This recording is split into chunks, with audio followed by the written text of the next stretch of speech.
Thank you for watching Conscious Consumer Network. The live stream broadcast is free to view. You can pause and rewind live broadcasts to catch up, or view shows at a later date by accessing our free archives of all shows. Check out our broadcast guide to see what's on. You can show your support by donating to our network support fund. Follow us on Facebook and Twitter, or subscribe to the monthly newsletter for updates. We thank you for supporting free and independent media.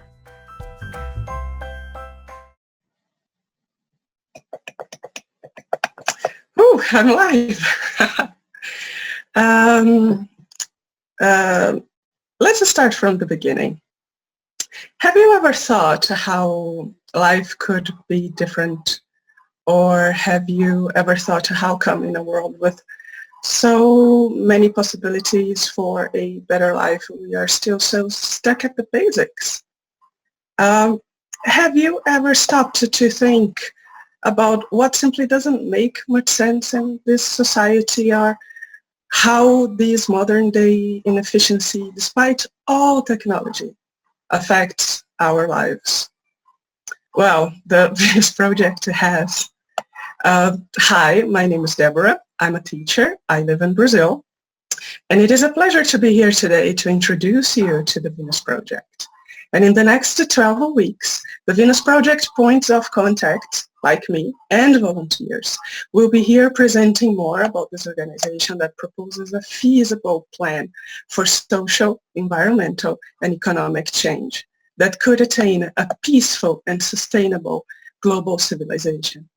The Venus Project has thought about this change from a holistic perspective, in which the solutions proposed are far beyond patchwork. Instead, they aim at building an entire new society from scratch, building the difference and answering the questions in their core. Some people may think that what is proposed by the Venus Project is an utopia.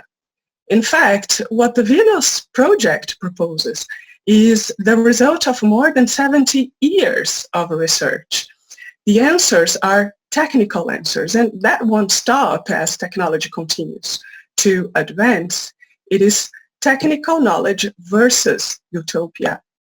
We have more than enough technology to change civilizations, present and future. But do we have enough money or political willingness to eradicate violence, inequality, or war? Mainly because these things generate so much profit nowadays. And as long as there is war or poverty or violence, crime, slavery, homelessness, or prejudice of any kind, we are far from calling ourselves civilized. Anyway, and how did that all start? The Venus Project started with Jacques Fresco. He's an inventor, an industrial designer, a social engineer. He is 100 years old now. He grew up during the Great Depression, and that has given him a different perspective on the world. As a young man, he could not understand why people were suffering, deprived from their basic needs, when everything that they needed was still there in the stores, but they had no access to it. Jacques studied, he traveled, he worked for different institutions, and developed what later he called resource-based economy. Nowadays, the Venus Project reflects the combination of his work. It is the integration of the best of science and technology into a comprehensive plan for a new society based on human and environmental concern. A lot of people are afraid of science and technology, and honestly, I can understand why, because it is abusive in many different ways. There are drones killing innocent people. At home, you have all these appliances that have to be replaced every 6 months because they keep breaking down. Not to mention the pharmaceutical companies profiting from our suffering. Also, there is so much pressure to have a new car, new phone, and you be using that all the time. Unfortunately, the purpose of technology seems to be to maximize profits through automation and exploitation. But the real purpose of science and technology is to offer and maintain a high standard of living. Science and technology are meaningless if they do not improve people's lives. So what people should really be afraid of is the misuse of science and technology, the misuse of this knowledge.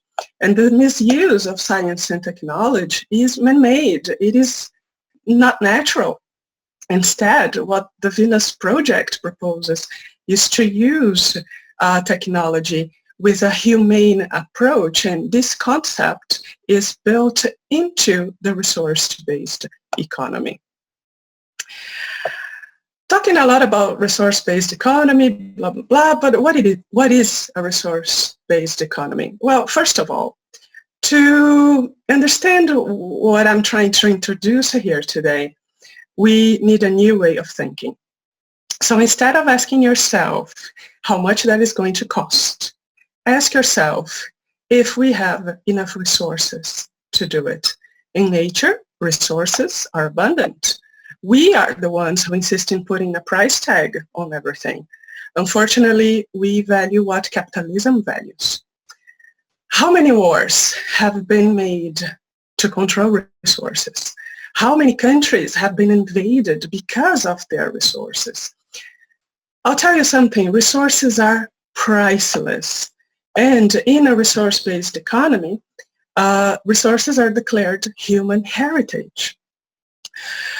So, simply, a resource-based economy is a system in which all goods and services are available without the use of money, credit, debt, barter, or servitude of any kind. In a resource-based economy, the logical use of technology is integrated with technology towards problem solving using the scientific method, in which the application of the methods of science has human and environmental concerns. Of course, that it does not mean that we will solve all problems and live happily ever after in a perfect world. That's not what I am trying to say. But that means we can build a much better world, a much better environment in which people are given a chance to be what they want to be the best they can be. Technology has drastically improved human lifestyle, but only a small minority have access to this technology. Robert M. Goldman calls it the fourth industrial revolution, the exponential age, because it is changing so fast and it is everywhere in artificial intelligence, in health, autonomous and electric cars, in online education, 3D printing, agriculture, and jobs. Yes, jobs. Automation is a very controversial topic. Machines taking people's jobs, driverless cars, automated shops, factories, airports, even surgeries can be made by machines nowadays. Software such as Uber or Airbnb are disrupting traditional industries. It is believed that approximately 70 to 80% of the jobs are expected to disappear in the next 20 years. But here is a question, what is a job? It seems to be very important. Well, a job is your function, your position in society. It has for centuries given people more or less status, and it has told people what kind of person you are, even if it's not true. Have you ever imagined how that is going to be in the future if this notion just fades away? Anyway, just like any transition phase, it can be hard, but the outcome of automation can free men from manual jobs and allow people to do more meaningful activities, have better lives. Most importantly, it forces our society to rethink itself once labor gains a different role and rethink our economic model as well. Technology has opened so many possibilities to mankind that even our government has been made obsolete. Do we really need a Congress, a parliament, president, prime minister, king, queen, you name it? Do you really need all these people making decisions? Most people will say yes, but the actual answer is no. Politicians make technical decisions on topics that they hardly know anything about. Most likely, actually, in the United States, it's funny. They even question if the climate is changing. And anyway, most decisions made by politicians is motivated by personal or by a very select group of interest that does not benefit people at all. A supercomputer could easily make decisions purely based on data without corruption, economical or political bias. Anyway, along with the use of resources, science, and technology, human behavior is another key factor to understand how a resource-based economy is possible. Look around and think about how in so many countries nowadays people are divided because of immigration, racism, same-sex marriage, religion, political views. People are not born with hate, bigotry, greed, or prejudice. This type of behavior is nurtured and reinforced by the environment, by our culture and our values. The environment shapes our behavior. In this context, competition and corruption are basic pillars in capitalism. If in a system people have no access to fill their basic needs, their behavior changes. It becomes difficult to manage, and all that for what? Money. Money is a cruel invention of convenience that promotes the scarcity and limits our capacity to truly interact with each other and the environment. It is a tool for social control. Last but not least, education. In the monetary system, education serves a purpose in society. It serves the interest of the established culture in which we are given a system of values in order to support the status quo. Can you imagine all the possibilities if there was no indoctrination, if our educational system was not designed to prepare us for a job? The possibilities are endless for human potential if we are taught how to think instead of what to think. So the best we can do is to seek knowledge, to educate ourselves. And how would people live? I chose to show you a circular city because it offers many advantages. Let me share the screen here, just a moment. Oh, there we go. So here is a circular city.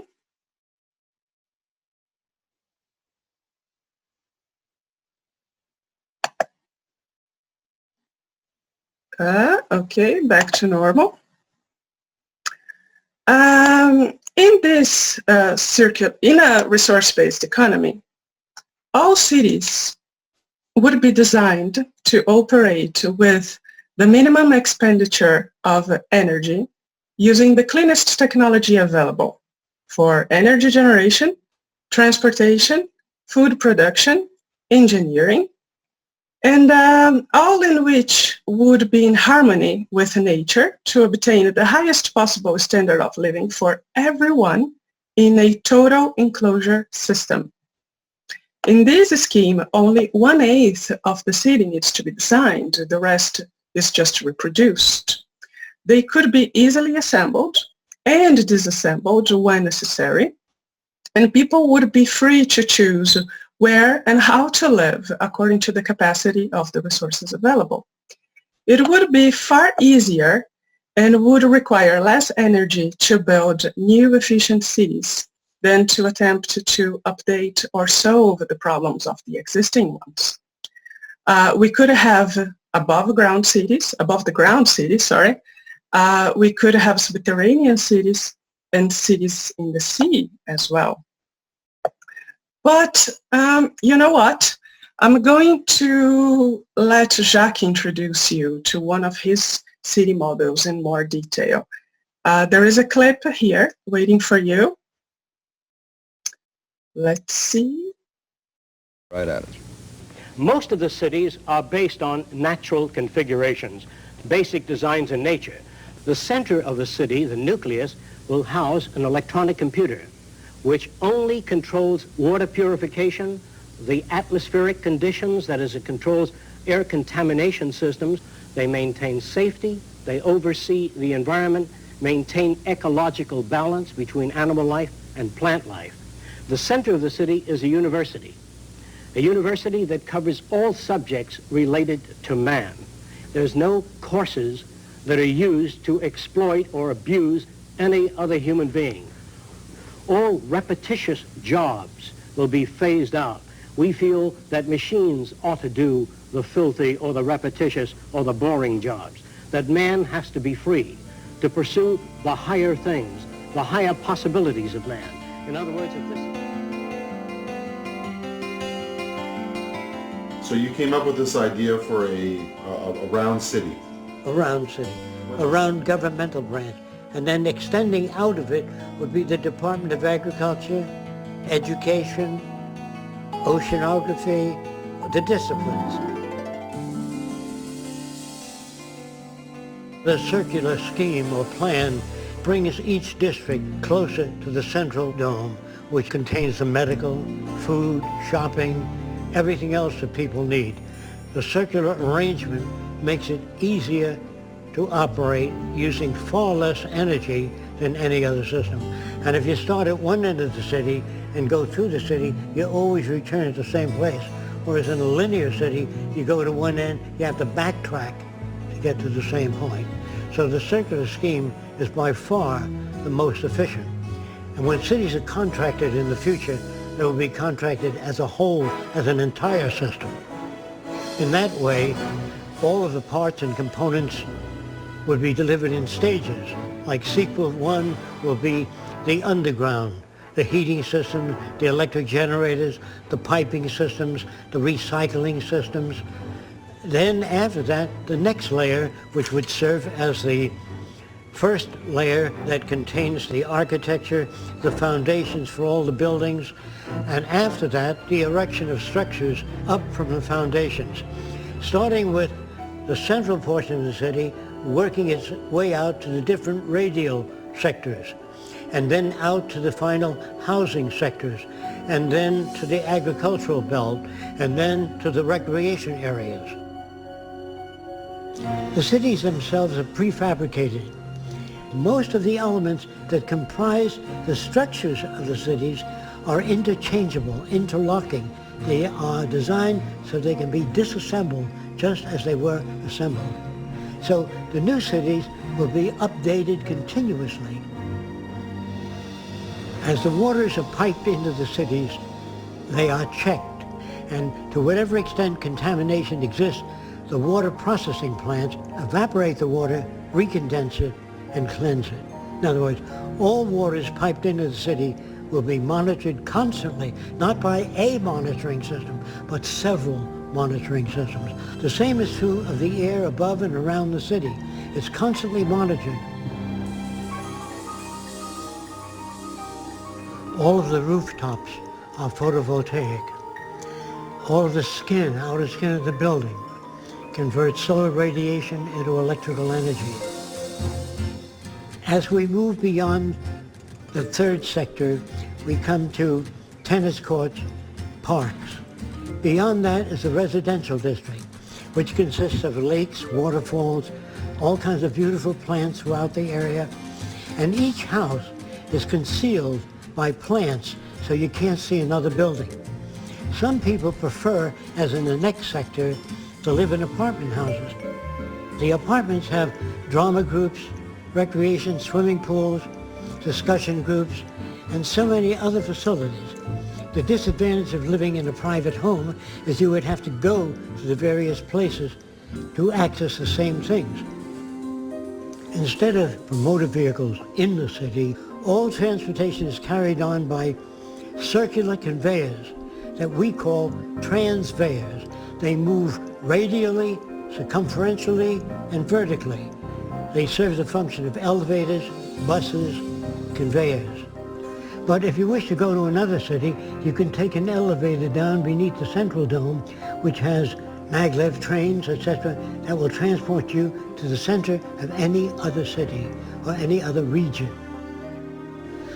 There will be no waste products, just as in nature there are no waste products.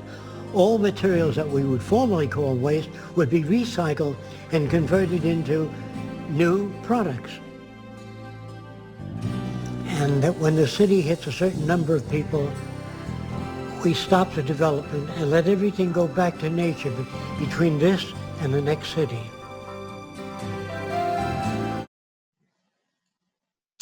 Nice, huh?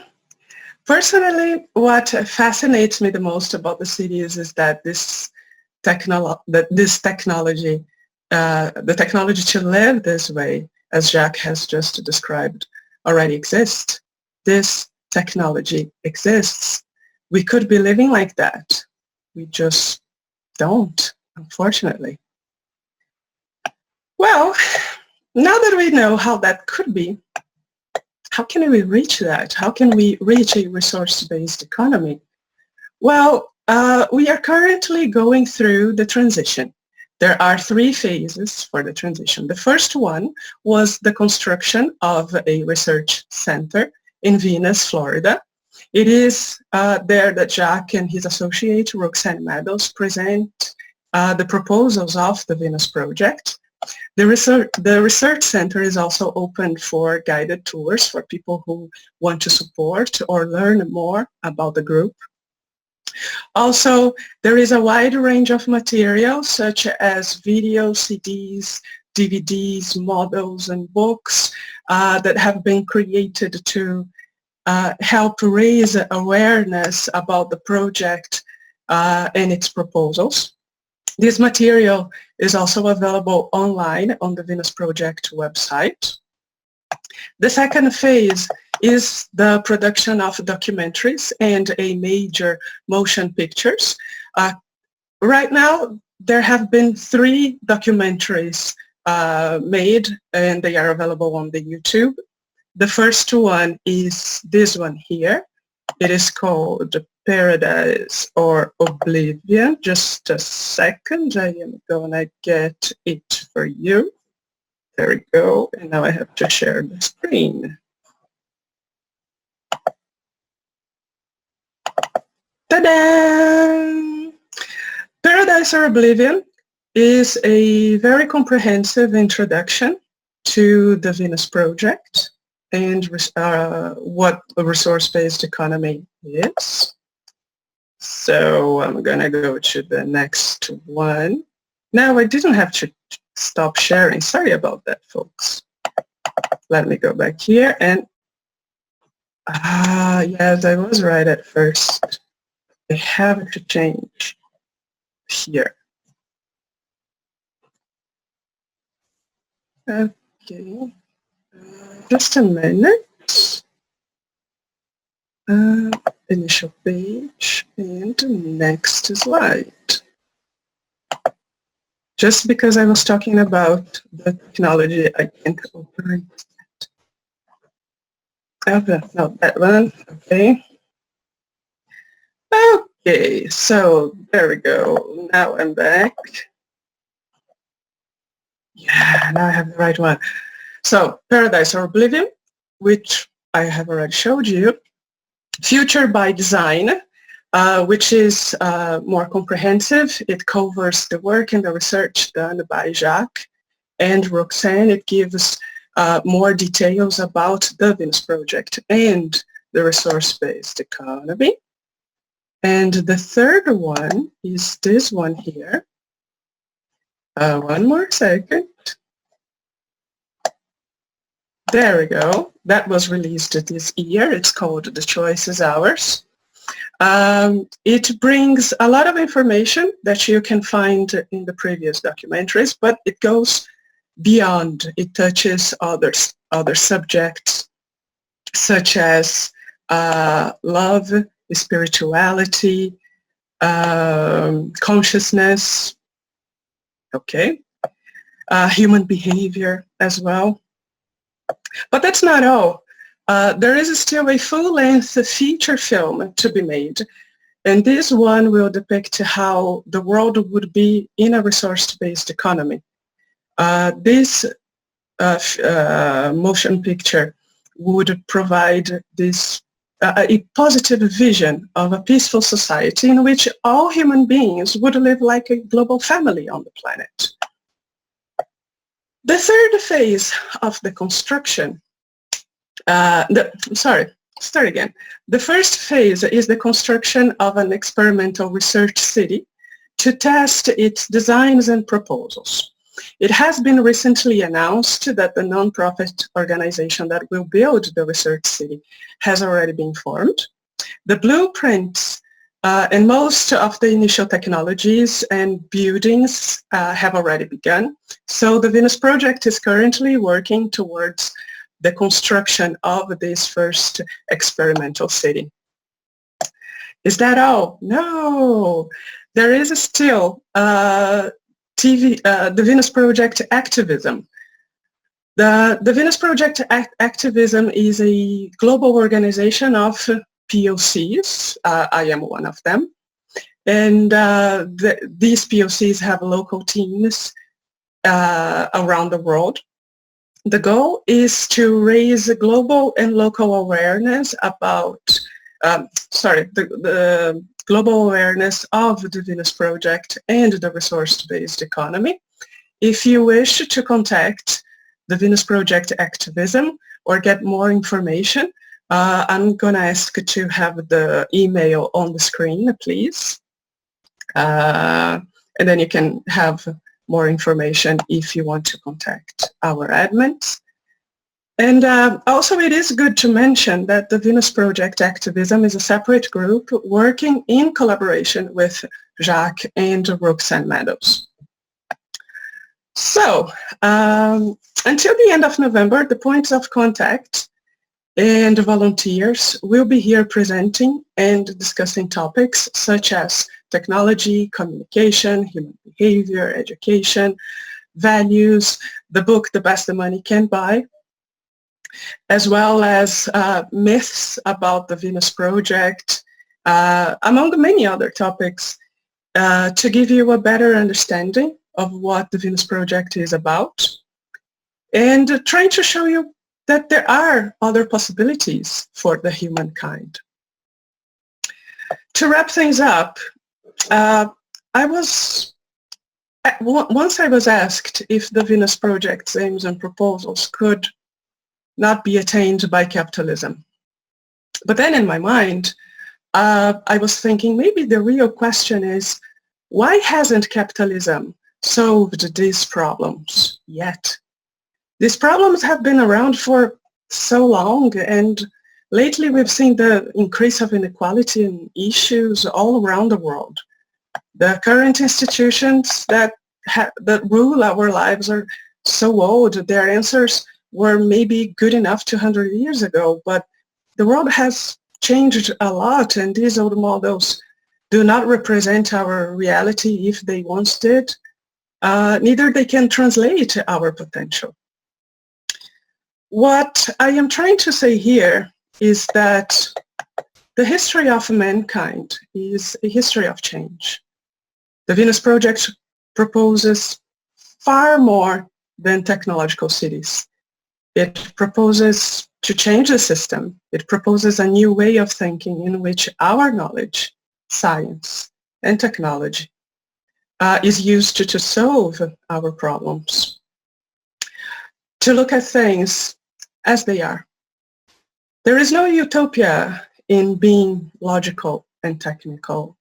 And frankly, at this point, with so many wars, social problems, economic problems, environmental problems, we don't have much of a choice but to change. We're either going to make it or we're going to destroy ourselves. And as Jacques would say, this shit has got to go. Well, I hope you have enjoyed this brief introduction to the Venus Project and what it is about. Stay tuned for the new episodes every Wednesday at the same time. Next 2 weeks, Sue Everett will be here talking to you about monetary system versus resource-based economy. I would like to thank CCN for the opportunity to be here, and thank you for watching as well. See you around. Bye-bye. Thank you for tuning into CCN. This unique network is dedicated to free and independent media. CCN was created with the belief that information is the common heritage of all beings, which is why our live stream high-definition broadcast is easily accessible and free to view. If we want to change the world, we must first change the media. Having produced over 1,000 shows in 2015, which are all archived on YouTube, we look forward to bringing you more groundbreaking, cutting-edge information in 2016. For more information on what is on, please check out our broadcast guide for weekly updates. CCN broadcasts in multiple languages and features some key voices of our challenging times who are all in pursuit of a free, fair, just, sustainable world. CCN belongs to you, the people, and it is up to you all to keep this network on the air. Please contribute to the Network Support Fund or visit the CCN shop. We thank you all for supporting free and independent media.